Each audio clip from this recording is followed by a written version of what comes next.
Hello dear students, good morning all of you। Unique school की online classes में आपका most welcome. पिछले video में हमने चर्चा की थी लेटर राइटिंग जो आरबीएसई बोर्ड में 7 मार्क्स का आता है। इस वीडियो में हम एक नए क्वेश्चन के साथ, एक नए लेटर के साथ फॉर्मेट बनाएंगे एक लेटर का कि किस प्रकार से हम बहुत अच्छे ढंग से लेटर को राइट कर पाएँ ताकि हमें बोर्ड में अच्छे से अच्छे गुड मार्क्स हैं वो अचीव कर पाएँ। तो मैं बोर्ड पे आपको एक क्वेश्चन लिखता हूँ।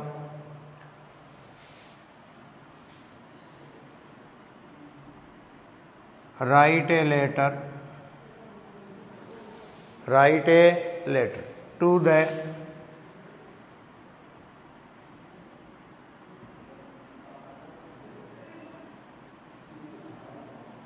chairperson, to the chairperson municipal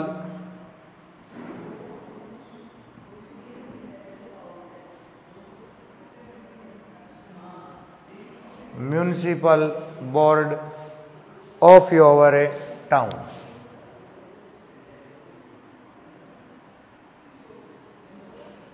of your town complaining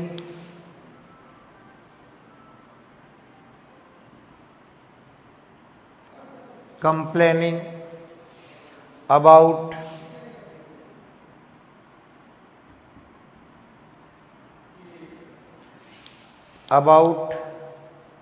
insanitary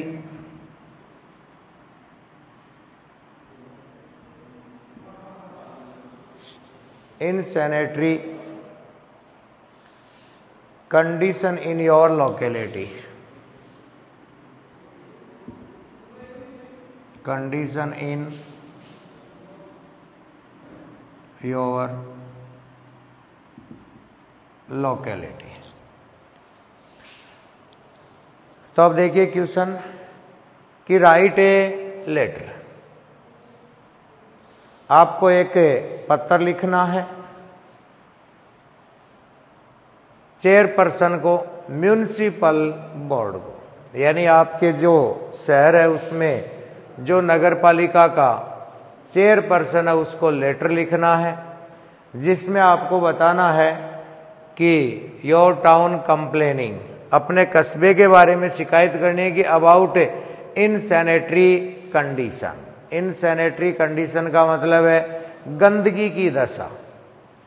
condition in your locality, तुम्हारे क्षेत्र के अंदर, तुम्हारे स्थानीय क्षेत्र में जो इनसैनिटरी कंडीशन है वो है आपके स्ट्रीट, मोहल्ले में, लोकेलिटी में, तो उसकी कंप्लेन करनी है आपको अपने चेयरपर्सन को। मॉडर्न इंग्लिश में चेयरमैन की बजाय चेयरपर्सन यूज करना ज़्यादा सूटेबल होता है, क्योंकि चेयरमैन यूज करें तो फिर उसमें ये हो जाता है कि यदि कोई वुमेन हो तो हम क्या यूज करेंगे उसके लिए। तो इसमें जेंडर में किसी प्रकार का डिफरेंस नज़र नहीं आए, इसलिए मॉडर्न इंग्लिश में चेयरपर्सन यूज किया जाता है। जैसे अपन पहले पुलिस वालों के लिए भी ये करते थे कि पुलिस मैन, आजकल मॉडर्न टाइम में पुलिस पर्सन यूज किया जाता है, न कि पुलिस मैन, ताकि उसमें जेंडर के कारण कोई भेदभाव ना करें। तो इस क्वेश्चन के आधार पे हम एक लेटर है वो लिखेंगे। तो देखिए अब इसमें आपको किसी भी अपनी कॉलोनी वगैरह का नाम नहीं दिया है, तो आपको इमेजिन करना है कि आप कौन सी कॉलोनी में रहते हो। तो जैसे आपने यूज कर लिया 15 रामनगर,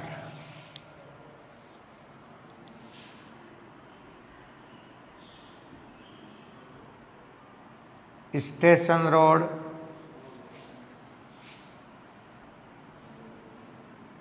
अजमेर। तो 15 रामनगर स्टेशन रोड है अजमेर। ये आपकी उस लोकेलिटी का नाम हो गया जहां आप रेजिडेंस कर रहे हो, तो उस लोकेलिटी का नाम यहां पर आ गया। अब आप जिस दिन चेयरपर्सन को लेटर लिख रहे हो, कंप्लेन कर रहे हो, उस दिन की डेट लिखी जाती है। तो हमने जैसे यूज कर ली 14 मई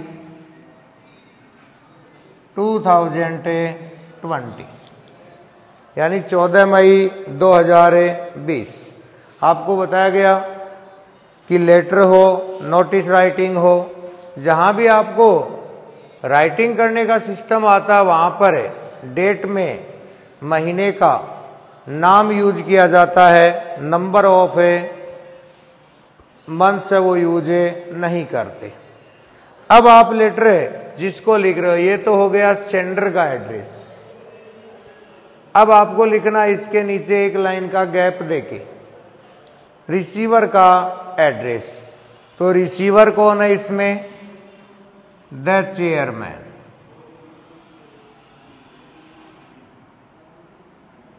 तो the chair person.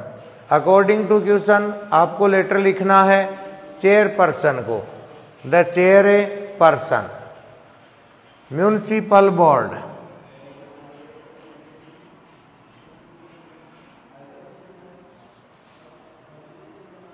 Sorry spelling सही करना।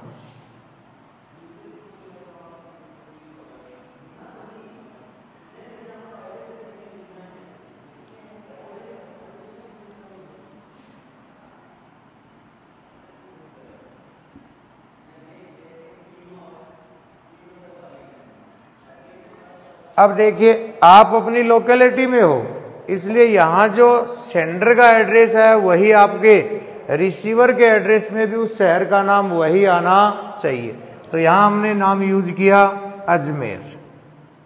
तो यहां भी आपको अजमेर करना ही ज़्यादा बेटर माना जाएगा, क्योंकि आप अपनी लोकेलिटी में रह रहे हो, और अपनी लोकेलिटी में जहाँ रह रहे हो तो आपके शहर का चेयर पर्सन है वो आपके ही शहर का माना जाएगा। अब सब्जेक्ट बनाना है, तो लेटर का सब्जेक्ट है वो बिल्कुल इतना सटीक होना चाहिए और इतना क्लियर होना चाहिए। देखिए फॉर्मल लेटर में सब्जेक्ट को मेंशन करना है वो कंपलसरी होता है, क्योंकि वहाँ पर एक जो भी ऑफिसर्स होता है उसके पास अलग अलग जगह से many different types letter received every day an a officer. तो वो ऑफिसर आपके पूरे लेटर को नहीं पढ़ता, वो आपको पढ़ता है आपके सब्जेक्ट को प्रैक्टिकल लाइफ में। और वो जिस डिपार्टमेंट से, जैसे कलेक्टर को आपको पत्र लिखना हो तो कलेक्टर के पास तो एवरी डिपार्टमेंट से डिस्ट्रिक्ट में लेटर आते हैं, तो वो पूरे लेटर को नहीं पढ़ता है कलेक्टर।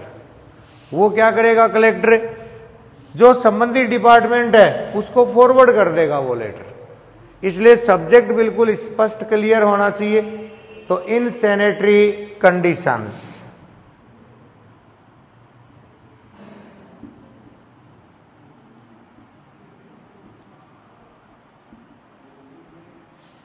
इन सैनिटरी कंडीशंस, तो इन सैनिटरी कंडीशंस है उसके बारे में लिखे, यानी गंदगी की दशा उसके बारे में आपको लेटर की लिखना है। अब संबोधन करते हैं एड्रेसेस, तो उसमें आ जाएगा डियर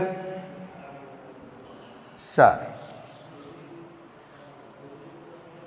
अब इसके बाद पत्र का मुख्य भाग आता है जिसे कहते हैं main part of the letter या body part of the letter, तो वो हम लिखेंगे इसके बाद। तो ये दो एड्रेस हो गए, सेंडर का एड्रेस हो गया, रिसीवर का एड्रेस हो गया, सब्जेक्ट हो गया इन सैनिटरी कंडीशंस, और संबोधन कर दिया आपने, सैल्यूटेशन कर दिया डियर सर। एड्रेसेस जो सेंडर का एड्रेस हो चाहे रिसीवर का एड्रेस हो, उसमें जितने भी वर्ड्स आएंगे उस वर्ड्स का first letter always written in a capital letter. अब हम पत्र का मुख्य भाग है वो लिखते हैं। अब देखिए पत्र का मुख्य भाग लिखते हैं एग्जाम में क्वेश्चन आता है तो आप 1-2 मिनट बिल्कुल स्टॉप होकर अपने माइंड को कंसंट्रेट करके ये सोचिए कि मुझे इस क्वेश्चन के आधार पे मैं क्या क्या इस लेटर के बारे में, इस टॉपिक के बारे में डिस्क्राइब कर सकता हूं, जो एक कॉमन चीज होती है। क्योंकि सबका लेटर एक जैसा नहीं होता। बोर्ड एग्जाम में लाखों स्टूडेंट एग्जाम में अपीयर होते हैं, बट क्वेश्चन सेम आता है, बट स्टूडेंट्स के लेटर्स हैं वो सबके अपने अपने यानी डिफरेंट होते हैं। तो क्वेश्चन के आधार पे आप अपने व्यू हैं, अपने थॉट हैं, उसके बारे में आप क्या सोचते हैं, वो आप 2 मिनट अपने माइंड को कंसंट्रेट करके फिर उसके बारे में सोचते सोचते और उसे टॉपिक के बारे में जो भी आपके माइंड में जो भी उसके व्यू ओपिनियन आ रहे हैं उनको लिखना है। तो सबसे पहले आपको कंप्लेन लेटर करना है, तो अपने माइंड को कंसंट्रेट कीजिए कि भाई क्या लिखूं मैं चेयरपर्सन को। तो जैसे हम हिंदी में बोलते हैं कि श्रीमान मैं आपका ध्यान इस ओर आकर्षित करवाना चाहता हूं, इसी चीज को इंग्लिश में लिख देंगे I beg to.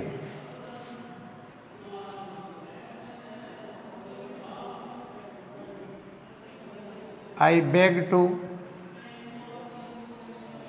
bring to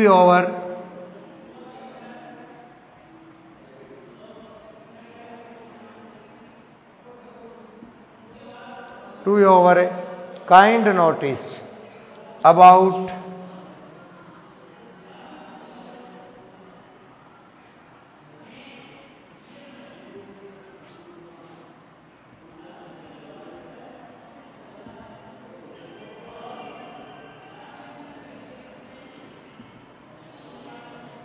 insanitary conditions in our locality।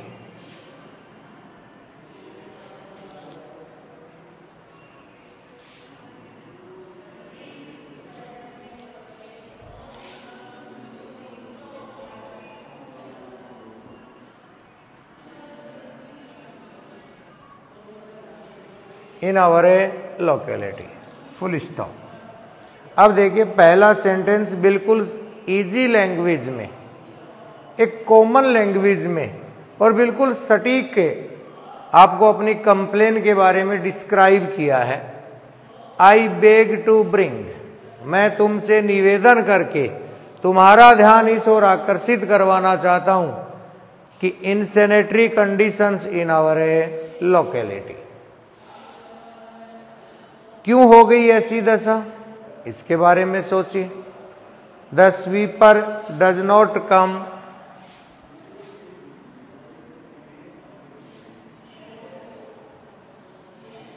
The sweeper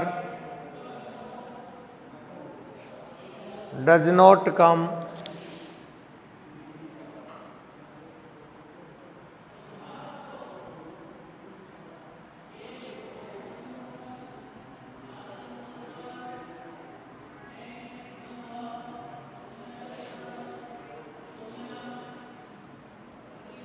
does not come regularly।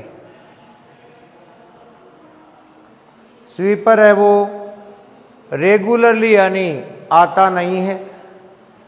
There are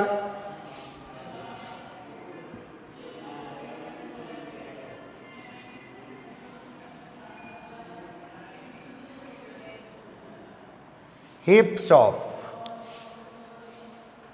rubbish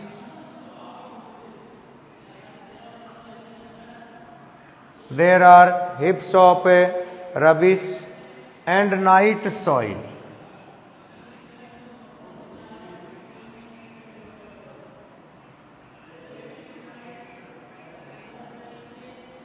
here and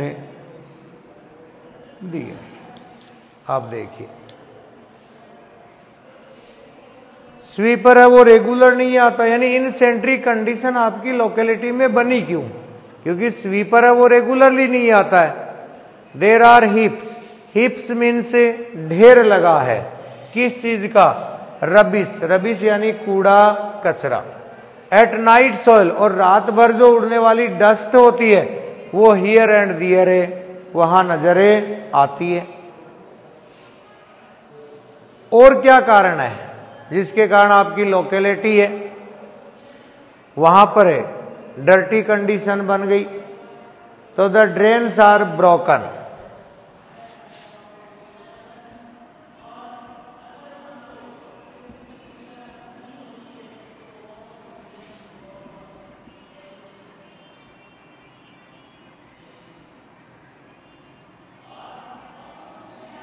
the drains are broken, यानी नालियां टूटी हुई हैं at many places.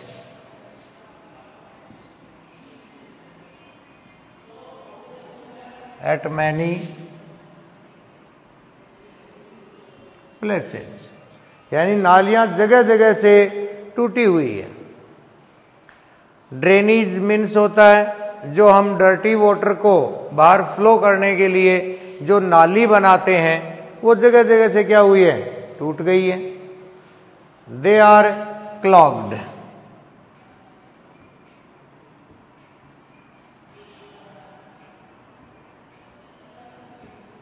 They are clogged.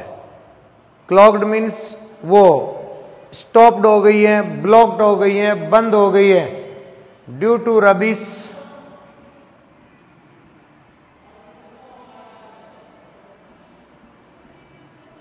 Rubbish in them. अब देखिए दे pronoun है वो drainage के लिए आया, देम ऑब्जेक्ट केस में आया प्रोनाउन, वो भी किसके लिए आया? ड्रेन्स के लिए। अब देखिए कई बार हम ऐसे पढ़ लेते हैं और माइंड में एक बात फिट बैठ जाती है, वो गलत होती है। ज़्यादातर कई स्टूडेंट सोचते हैं निर्जीव जो चीज़ें होती हैं उनके लिए, एनिमल्स के लिए यानी इन एनिमेट थिंग्स, एंड एनिमल्स के लिए हम प्रोनाउन इट यूज करते हैं। तो यहां तो ड्रेनेज के लिए दे और देम यूज हुआ है, तो उसको बिल्कुल सही तरीके से अपने माइंड में याद रखिए। व्हेन द इनएनिमेट थिंग्स और एनिमल्स सिंगुलर होते हैं तब तो उनके लिए इट प्रोनाउन यूज हो जाता है, but when inanimate things and animals are plural, जब वो बहुवचन होते हैं तो उनके लिए दे या देम ही वर्ड और देयर वर्ड ही यूज किया जाता है। Dirty water is on the road, क्योंकि नालियां हैं वो क्लॉग्ड हो गई हैं, तो डर्टी पानी जो वाटर है वो कहाँ आएगा? Dirty water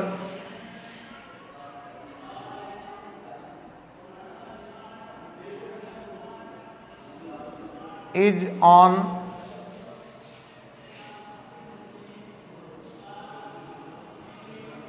dirty water is on the road। Dirty water है वो सड़क पे आ गया, तो सड़क पे पानी आ गया तो क्या हुआ? गलियां हैं वो गंदी हो गई। The streets have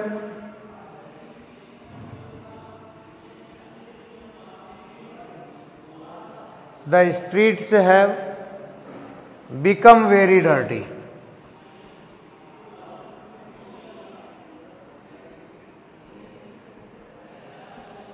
become very dirty यानी जो गलियां हैं वो पूरी गंदगी से भर गई। अब जब dirty water on the road आ गया, स्ट्रीट्स हैं वो डर्टी हो गई, तो वह आपको पता ही है कितनी अच्छी कितनी दुर्गंधें आती है। तो there is bad smell.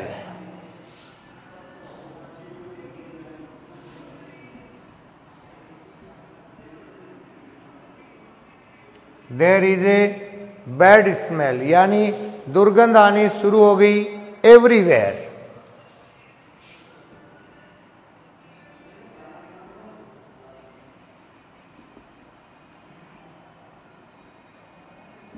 Everywhere, हर जगह यानी बैड स्मेल आने लगी। अब गंदगी हो गई, ये हो गई, तो फिर वहां पर तो बीमारियां ही बीमारियां पैदा होंगी। तो diseases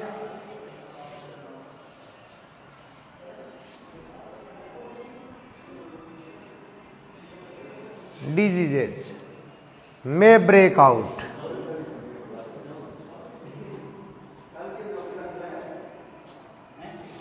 Diseases may break out. अब देखिए ब्रेकआउट जो है ये फ्रेजल वर्ब के रूप में यूज हुआ है। ब्रेक का अर्थ यहां टूटने से नहीं है। Breakout is a phrasal verb. अब आपको ये पता होना चाहिए फ्रेजल वर्ब हम किसे कहते हैं। जब मैं बता रहा हूं कि फ्रेजल वर्ब में इससे को यूज किया है, जो वर्ब होती है उस वर्ब के अंदर हम कोई एडवर्ब प्रीपोजिशन जोड़कर और जुड़ने पर वो एक नया मीनिंग देना शुरू कर देती है, वो वर्ड कहलाते हैं फ्रेजल वर्ब। इसके अलावा और भी एग्जाम्पल मैं आपको दे सकता हूं। जैसे ब्रेक का अर्थ तोड़ना, इसमें आउट जुड़ा तो इसका मीनिंग ही चेंज हो गया और ये हो गया फैलना। यानी जो मेन वर्ब बेसिक वर्ब होती है उसमें कोई एडवर्ब प्रीपोजिशन ऐड किया तो जो उस वर्ब का पहले अर्थ था वो कंप्लीटली चेंज हो गया और एक न्यू मीनिंग देना शुरू कर देती है, वो वर्ड कहलाता है फ्रेजल वर्ब। जैसे नॉर्मल एक एग्जाम्पल, गेट मीन्स प्राप्त करना होता है, लेकिन जैसे ओरल टेस्ट में इनमें पूछते हैं कई बार टीचर्स कि when do you get up, तब उसका मीनिंग गेट का प्राप्त करना नहीं होता। When do you get up in the morning, कि तुम सुबह कितनी बजे उठते हो। तो फ्रेजल वर्ब वह वर्ड्स होता है जो बेसिक वर्ब अपना मीनिंग है वो तो लेफ्ट कर देती है और give to a new meaning, वो कहलाती है फ्रेजल वर्ब। तो आपने अपने लोकेलिटी की पूरी जो कंडीशन है इंसेनेटरी वो पूरी बता दी। अब आप रिक्वेस्ट कर सकते हैं, please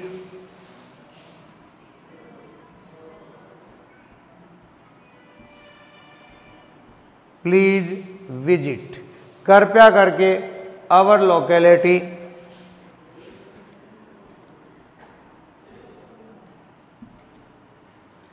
please visit our locality someday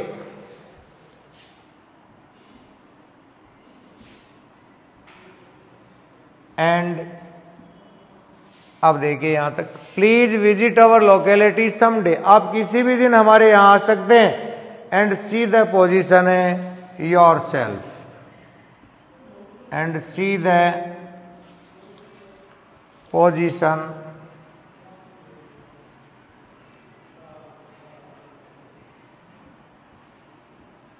your self. अब यहां योर सेल्फ को अभी समझ लीजिए। योर सेल्फ का रिफ्लेक्सिव प्रोनाउन दो टाइप के बनते हैं, जो आपने लगभग पढ़ा उसमें देखा भी होगा कई बार, लेकिन आपने नोटिस नहीं की होगी इस बात को। योर सेल्फ भी होता और योर सेल्विज भी होता है। तो कहां पर और किस प्रकार से तो हमें योर सेल्फ यूज करना और कैसे योर सेल्विज यूज करना है। When you pronoun is used for singular person, then we use yourself, and when you pronoun used for plural sense, then we use yourself in reflexive pronoun। तो ये अंतर होता है योर सेल्फ और your salvage, यानी self का बहुवचन ही salvage होता है। तो दो यूज होते हैं, योर सेल्फ भी आता है और योर सेल्विज भी आता है। Please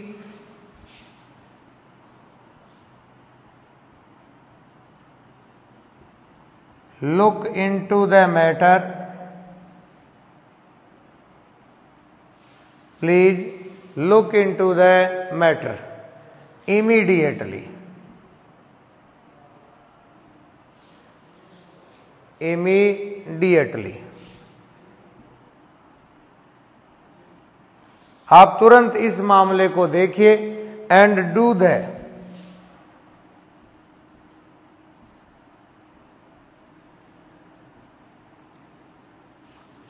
the needful. कोई भी जो इसके लिए आवश्यक कार्य है वो कीजिए।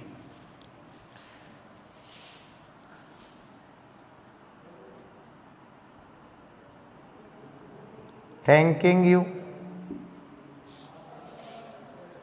तो आपने धन्यवाद दे दिया कि थैंकिंग यू। आप हमारी इस प्रॉब्लम के बारे में जितना जल्दी हो सके स्वयं आइए और देखिए इस मैटर को, जितना जल्दी हो सके उतना जल्दी इसकी प्रॉब्लम को सॉल्व करने का प्रयास करें। अब ऑफिसर्स को लिखा है तो आ जाएगा योर्स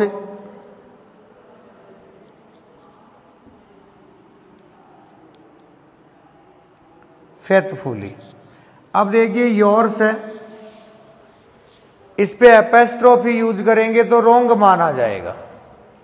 योर्स में वाई कैपिटल आना चाहिए और एपेस्ट्रोफी कभी भी गलती से यूज नहीं करनी चाहिए।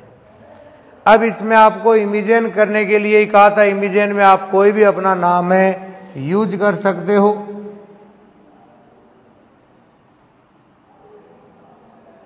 सुरेश मीना, तो कोई भी आपने अपना नाम है यूज कर लिया।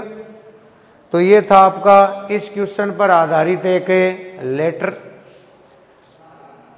तो अगले नेक्स्ट वीडियो में हम एक नए टॉपिक के साथ मिलेंगे, वो भी 7 मार्क्स का आरबीएसई बोर्ड में आता है, जिसमें 2 टॉपिक शामिल होते हैं, आर्टिकल और स्पीच। तो नेक्स्ट वीडियो में जल्दी आपसे मिलेंगे एक नए स्पीच के साथ।